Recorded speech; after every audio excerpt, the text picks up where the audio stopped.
The Laugh and Run podcast is brought to you by your parents' disappointment. Wondering why they won't invest in your fifth business idea? Try looking into their disappointment and you might understand why.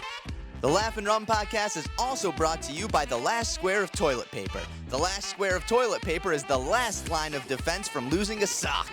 And lastly, the Laugh and Run podcast is brought to you by the Potomac River. Want to go swimming with some dead catfish? Try swimming in the Potomac River. This is the Laugh and Run podcast. It's the Laugh and Run podcast with Ken Holmes and Tommy McClellan Willard. Oh, God. All right, just that motion alone was... Where's my rapper horn when I need it? I have downloaded the app on my phone, like, Yeah. you know. Dude, I got coffee this morning, and I normally get almond milk or oat milk, but I was feeling frisky. I'm like, I'm gonna treat myself to a little cream in my coffee. And this person basically made me a cold glass of milk. That's what it looks like. Yeah. I thought it was just a white cup. No, it's But that's a clear cup. it's so it's delicious, and I can't stop drinking it. But I'm for sure gonna have diarrhea later. Hey, you know, life's all about taking chances. Can I come over later? Speaking of that. My wife did just clean the toilet last night, so you know. If you want to desecrate that, you know, All right. blame it on me. Okay, sure. Yeah. Sure. Is she working today? She is, yeah.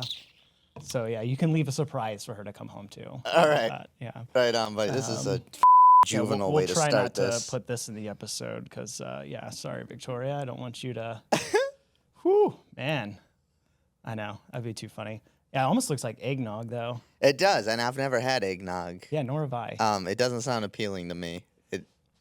I imagine it if you have a lot of problems with lactate, you know, or whatever it's called. Like, Yeah. I don't think you would have a good time with drinking eggnog. No, I don't think so either. So anyways, man, you and I, so I've been doing this podcast for a few years, and then you and I have met through the running industry, and I think you're very smart, pretty funny dude. So, yeah, man, if you want to just, introduce yourself, tell anybody watching just kind of who you are, your background, that'd be good, man.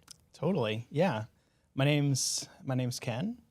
I've been in the running industry, I would say, since probably 2014, roundabout. I graduated college. Had the quintessential, first job out of college. Hated it. And my mom was best friends with the owner of a running store where I'm from, Newport News, Virginia, a running store called Point 2. And so the owner needed extra help on the floor, on the weekends. Just had part-time positions open, and she knew that I hated my job, and so she asked my mom if I was interested and wanted a part-time job. It's like, yeah, totally. Cool. Pick up some extra hours, and I interviewed, got the job. Ended up working there, and I loved it. I was just helping people, solve problems and helping people get on the right path in their life, whether it's walking or running or just staying active in general.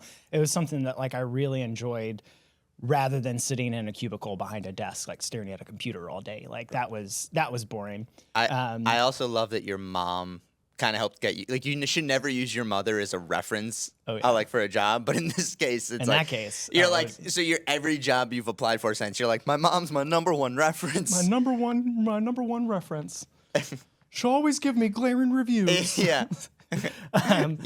So I was working there for probably about a year or so, and part-time, and we were moving stores, we were moving locations. So the original location was an old camera store, and the shoe room was the dark room for the camera store. So you're having to walk like this through the shoe room. So we needed more space, moved to a bigger square footage store. Knowing that, I talked to the owner and I was like, hey, I'm pretty sure you're gonna need manager, assistant manager, or something like that for this location. Love to throw my name into the ring. And so, she, we talked about it, and she made sure that it was something that I wanted to do, and she helped me, move into that role, step into that role, sort of change gears in my professional life to do, a management role and to be in the running industry. Oh shit! I didn't know you were in. Were you assistant manager or manager? Yeah, I was assistant manager. Okay. Yeah, they called me Night Manager Ken. Oh, that's terrifying. Night Manager Ken. Yeah, my hours were 12 to 8. So, you work your regular, 8-hour day, but, just night managing. Night managing. And then how long did you do that for? Oh, let's say probably about another year and a half or so. I feel like it was only there for maybe like 2.5 years before I graduated, moved up in the world, started working for a running shoe brand. Nice. Nice. Yeah. But of course, like, my background, I went to college for geology. I have a bachelor's of science degree in geological engineering.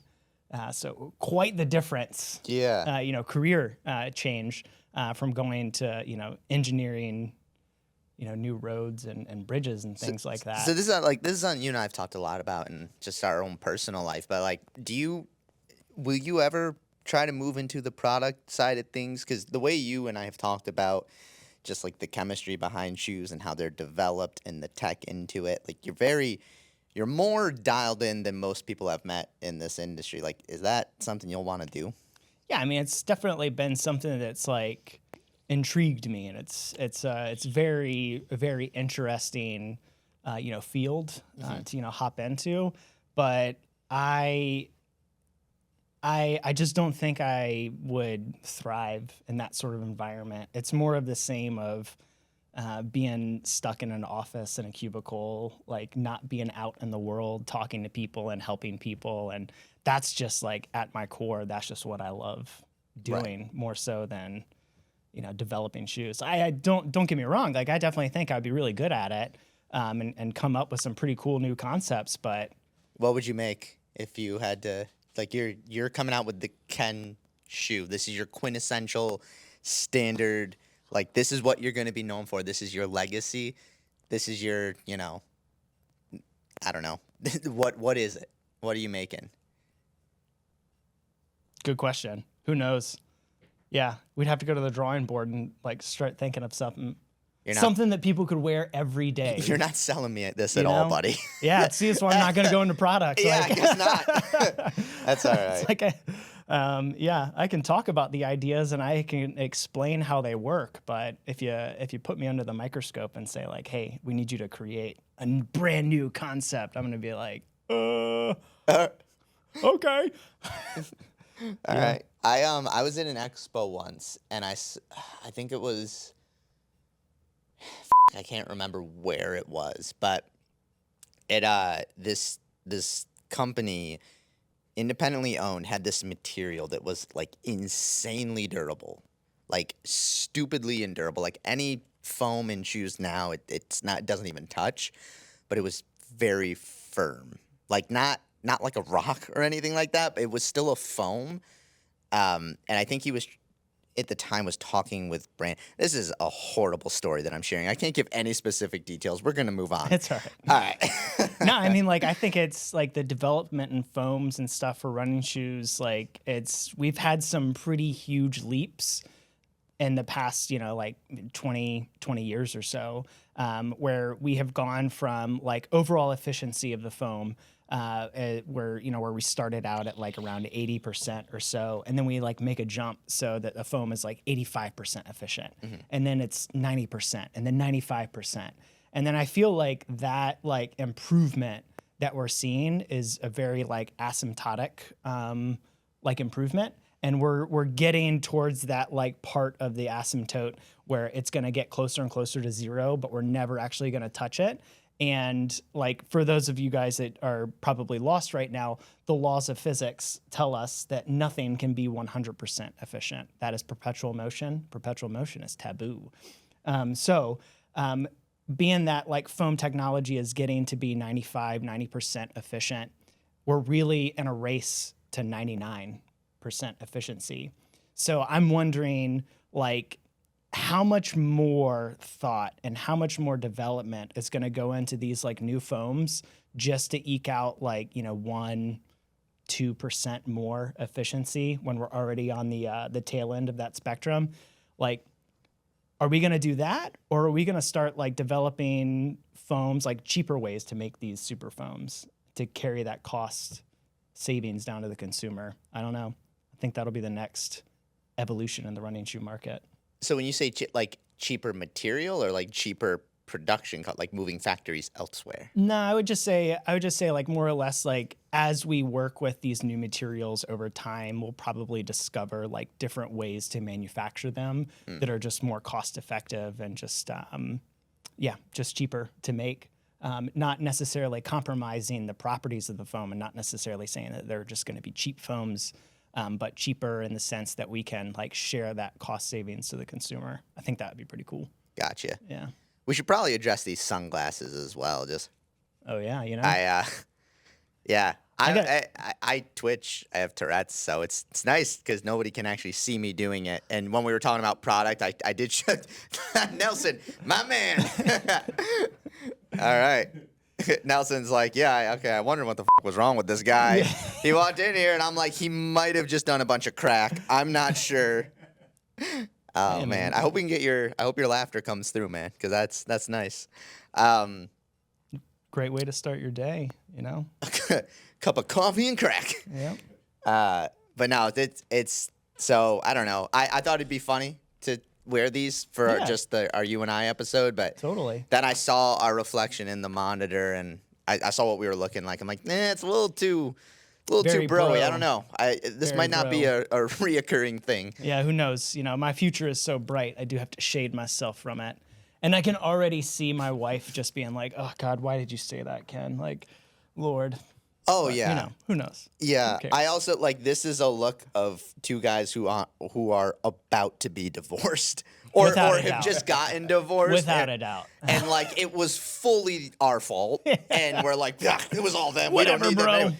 We're going to Fort Lauderdale, spring break, and it's like you're in your late 20s, early 30s. Like, what are you guys doing? We're going to spring break, bro. We're going to spring break. Yeah. We got the Miami vibes going on here with these sanctums, you know, on my face. Yeah. Pink for breast cancer awareness. Oh, You know. is that a cause you're very much into? Who isn't? Who isn't, you know? I mean, like, do you not want to save the tatas? No. All right. Well, yeah. No. I just all for it. All for it. For real though, is that like why they're pink, or is it just? Oh, yeah, okay. Yeah, totally. It's a breast cancer awareness sort of collection for the month of October. Nice. Yeah. That's awesome. That's a positive thing, making difference in society. I like it. Oh yeah, always the best. Always the best. Yeah. Very cool. So how about yourself? Tell me. So you know, you've been a stand-up comic since you were 12 years old. Yeah, man. But we met in the running industry. Yeah. What camera did you just look at? I don't You're know. gonna want to look at this one, man. You can tell you've never been in a studio. This is my I first feel like you just time. looked at a wall and you were like, "Well." Yeah. It's like, Ken, you're He has off-center, my man. Tourette's. I stare at the ground. It's gonna be a great podcast. But yeah, so you started as a stand-up comic when you were 12 years old, and then we met in the running industry. Yeah, so with stand-up, I started in upstate New York, where I'm from, middle of nowhere. Moved to the city when I was 18. Actually, I don't think I ever told you this story, so this will be good, I think. When my first show ever in a comedy club in New York, it was Broadway Comedy Club. Did the show. I was leaving. Tracy Morgan, comic Tracy Morgan, was pulling up in his vehicle, and he got out. And my friend Carrie was with me, and I was like shell-shocked. I was like, oh my God, like Morgan, like I love him, like I can't say. And my friend Carrie yells out, "Mr. Morgan, my friend Tommy just did stand-up for the first time in a New York club." And she's like, "What? Oh my God, that's awesome." And he called me over, and I mean, his car is like a Lamborghini, amazing. You like cars. I don't care about them at all, but I was like, it still looks cool. He had these like big, like, I'm assuming bodyguards. They were Big people. big, intimidating. And so he called me over, and they're like looking, but he called me over, so I was like, okay. And he's like, you doing stand? I'm like, yeah. And he's like, never quit. And I was like, oh, thank you. Stay away from Walmart trucks. But I don't think he listened. God. I don't think he listened. But he hugged me. Was this before or after the This incident? was before. Okay, all right. It says well, he didn't listen. yeah, it didn't age well then. But he gave me a hug, and he was like, never stop doing it. And I was like, okay, thank you. That was my first time in a club in New York. So that was a And high point. didn't you bomb that show? No. That was a different show. Okay. Oh, yeah. So, there are shows. Nelson's our background guy. There are shows called bringer shows in New York, and basically it's kind of a way for a club to like make money. It's like, hey, you're a new comic. If you bring like 4 or 5 people, they all pay a cover. You get to go up and do like 5 to 10 minutes or whatever it is. And so I did one of them, and it went great. I had like a bunch of like my college teammates came. I killed. It was a good vibe. Started to develop a good relationship with the club. I did a second one. Nobody came. Whew. And Tough. So None of your friends came. none of my friends. The audience was still packed, but nobody came.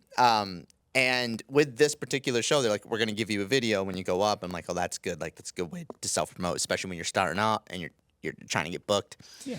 And so nobody came, and they were like, hey, technically we're not supposed to let you on stage, but we like you, so we're going to let you go up at the check spot. And the check spot is a pretty rough spot because it's literally when they're handing out the checks. So people are writing, they're seeing how much they owe, they're doing tip math. Like, they're not really paying They're doing everything attention. but paying attention to you. Yeah. So I was like, okay, fine. I just want to go up, so I'll do the tip spot. That's a good thing for a new comic to learn how to do anyways. And they go, and also we're not going to give you the video because you didn't bring anybody. I was like, Totally. yeah, totally fair. Don't really care. I just want to go up. So I went up. Everybody's doing tip math. No one's really paying attention. And I start doing so bad that everybody stops doing tip math and starts paying attention because they're like, it's like watching somebody burn to death on stage. They're watching this train wreck that is my comedy career. And it keeps getting worse and worse. And I'm only doing 5 minutes. It felt like 20. It was awful. And I get off stage and I'm hanging out in sort of the like common space, right? And people are leaving, and I'm not really saying anything to anybody. Some guy took initiative, literally came up to me and was like, buddy, I didn't think that could get worse, but you just kept doing it. I was like, oh, thank you. Bye. Like, what do I say to that? Tracy Morgan told me not to quit. I know. And then, Tracy Morgan told me not to quit. Yeah. And then it was, so that everybody left. The club came up to me, the booker, the manager guy, and he was like, hey, like, whoa, Will, that was rough. We're going to give you the video. And so they gave me the video. So now I still have it on my laptop, just 5 minutes of just maybe the worst show I've ever had. So even when like comedy goes well, like if I sell out a place or if I have a really good show, whatever, I'll put that on just to be like, okay, you ain't shit. Like keep going, because that was rough. Just checks and balances. Yeah. We all need checks and balances, Like the government. man. The government needs checks and balances too. Yeah. We're not going to talk about them. Mm-mm.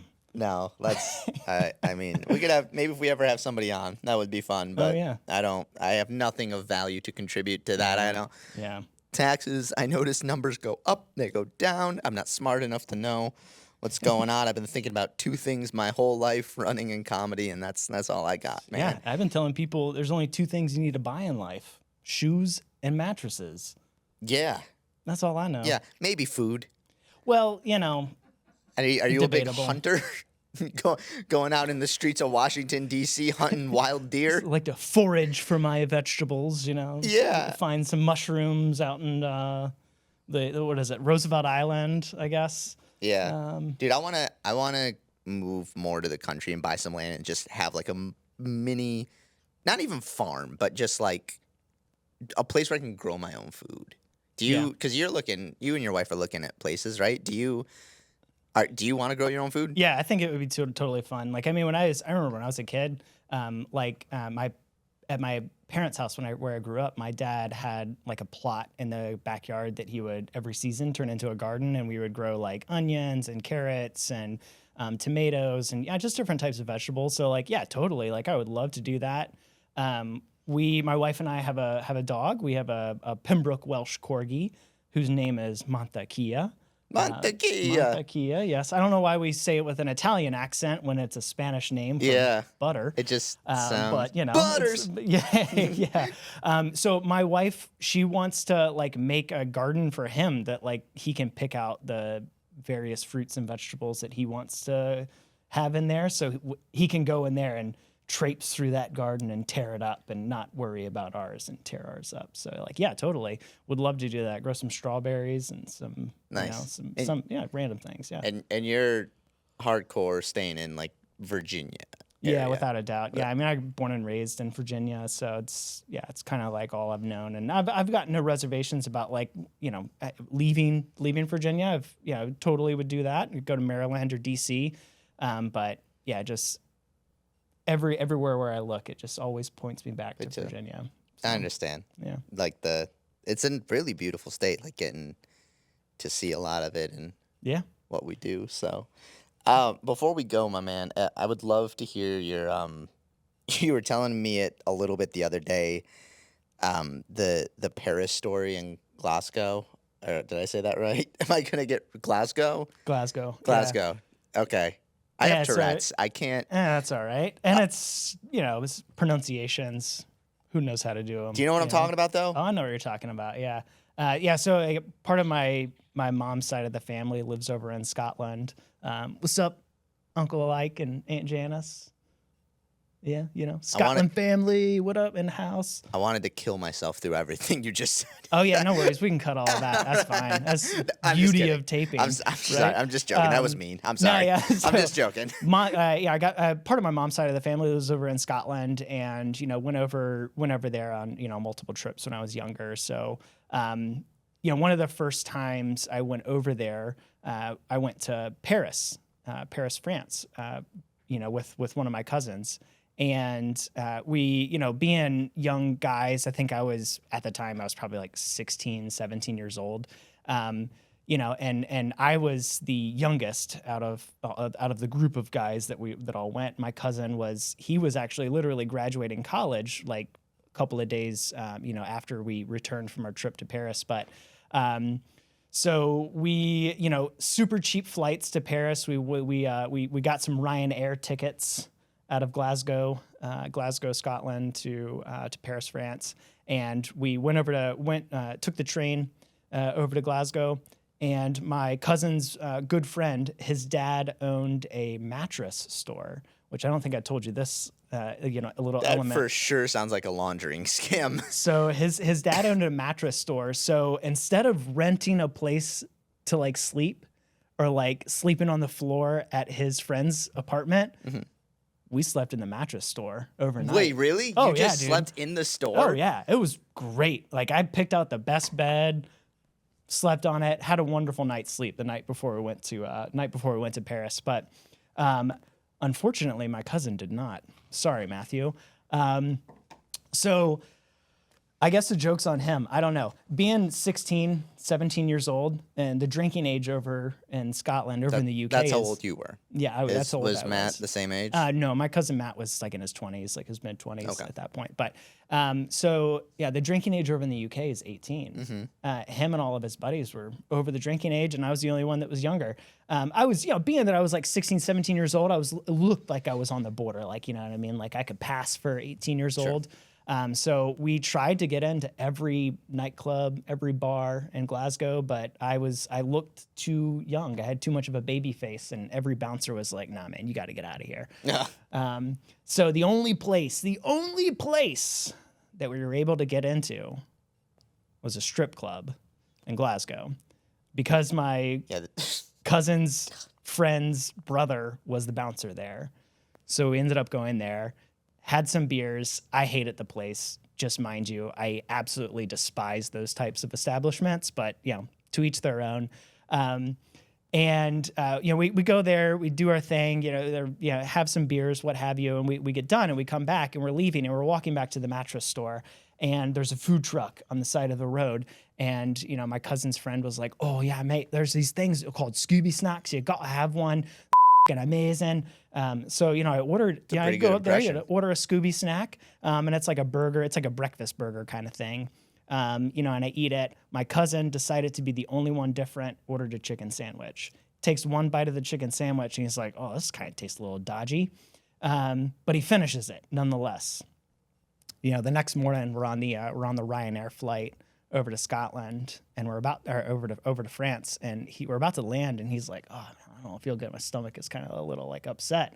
And so we just didn't think anything of it, and we just go about our business in Paris, and we're going around, and we're going to the Louvre, and we're going down the Champs-Élysées, and seeing the Arc de Triomphe and the Eiffel Tower and what have you, and and he's just going downhill, like his condition is just going downhill. And he's just got the runs. I'm not getting a tour of Paris, France that the normal person would have gotten. I was getting a tour of all of the Parisian bathrooms because my cousin needed to go to the bathroom every second, right? So we're going to the Louvre, looking at the Mona Lisa, and then we're finding the bathroom as fast as we can, right? Come to find out, we spent 7 days in Paris. The entire time, my cousins just got the runs. Tried Imodium AD, tried plugging them up. Nothing's working, right? Spend the 7 days. We get back, and he goes right to the hospital because he's like, I don't feel well at all. Come to find out, he's got a coli. He had a coli for a week, and my Aunt Janice, she gets to the hospital. She's very worried about her son, right? Mm-hmm. She gets there. The first thing that she says to him, she's so concerned. Did Ken have a good time in Paris? Oh, I thought you were going to be like, did you have a good time at the strip club, though? Oh, no, she didn't know about that. Not until later. Now she does. Now she does, for sure. She's, oh my God, did Ken have a good time in Paris? And my cousin Matthew's, oh, well, Mom, I've got E. coli here. Yeah, I'm doing all right. But yeah.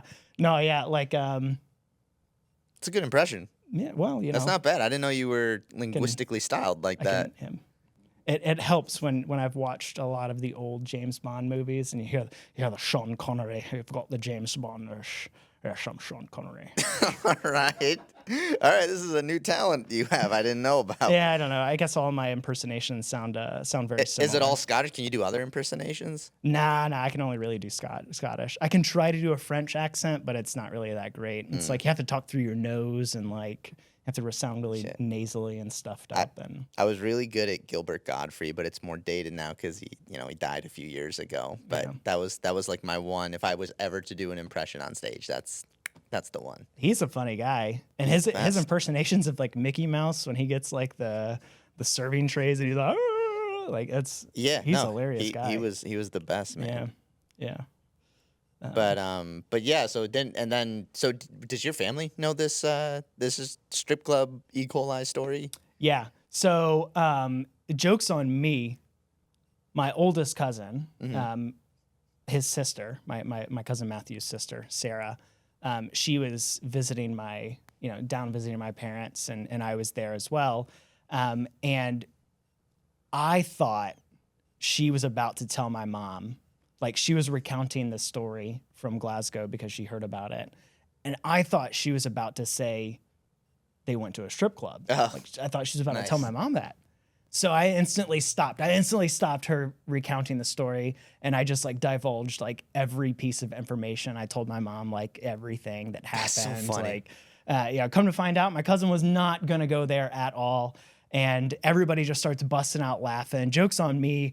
I just told my mom that I went to a strip club. So you did it underage, You did it in a panic. Did you do it in front of people, or what? Did you pull her aside? No, I did it in front of people. I did it in front of everybody. That's the best. Yeah. I was underage. I went to a strip club. I was forced to. It was against my will. You start confessing to things that you don't even need to tell her. You're like, I drank when I was 14 with my friends, and I got an STD from the strip club, and I'm a mess. I laundered money from you. I'm sorry. I'm so sorry. I didn't mean to. No, it was wild. But the wildest thing to come out of that whole experience was the day that we landed, the day that we came back from Paris. We flew back into Glasgow, Scotland. There was a terrorist attack that happened at the Glasgow airport when we landed. We were in the midst of it. It was wild. But so there was like if somebody was like had a car bomb and they were like trying to drive it into the Glasgow airport and set it off. But there's those like concrete pilings in front of the doors that like, prevent cars from driving through them. And this guy in his infinite wisdom thought he was going to make it. And he just like, slammed right into the concrete piling. His car burst into flames. There's a baggage handler that sees all of this go down. Baggage handler's name is John Smeaton.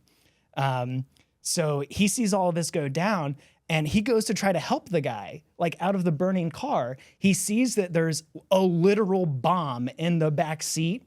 He pulls the guy out of the car and then just proceeds to just start beating him down. And he just beats the crap out of the guy. And then of course, like the funniest part of it all is that like, the news crews get there and they're interviewing this guy.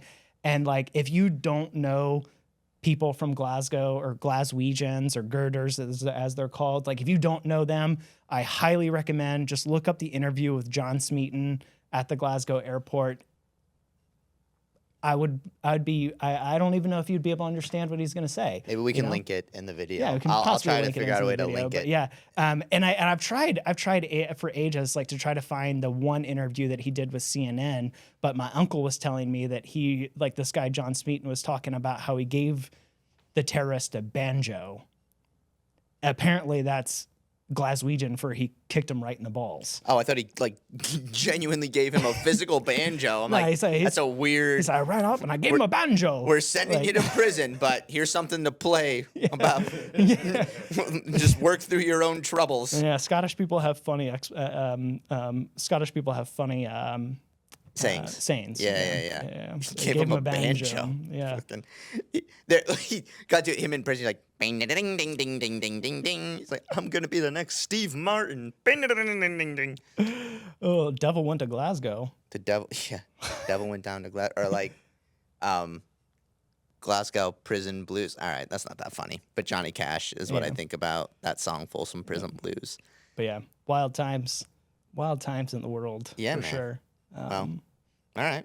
Well, want to just end it there? Totally. All right. Well, hey. And I'm going to continue to stare at the wrong camera, but I have sunglasses on, and you don't know that. Well, hey, thanks for watching. And this is right now a bi-weekly podcast per month. So I'm going to shoot for the second and fourth Sunday for every month. So, yeah, we'll hopefully have more come November. All right. Thanks for watching. And Ken, do you want to promote where people can follow you on social media? Like and subscribe our podcast. All right. Sure. Yeah, no, I mean, social media, I wish I had my Instagram handle memorized. I don't. It's like K-Rock something another. I don't know. All right. I'll link it. So you can follow me Instagram, Tommy McClellan 95, and Laugh and Run Productions at Laugh and Run Productions on Instagram. And we're on YouTube. It's probably where you're watching it. Or if you're listening to audio, awesome. Thanks so much. And if you want to watch the video part of it too, it'll be on our YouTube page. So cool. All right. All the love. We'll see y'all next time. And we won't wear these sunglasses again. This was too bro-y of a move. Maybe you'll see something different next time. You'll have to tune in. Who knows? Funny hats. Funny hats. All right. Cool. We'll end it there.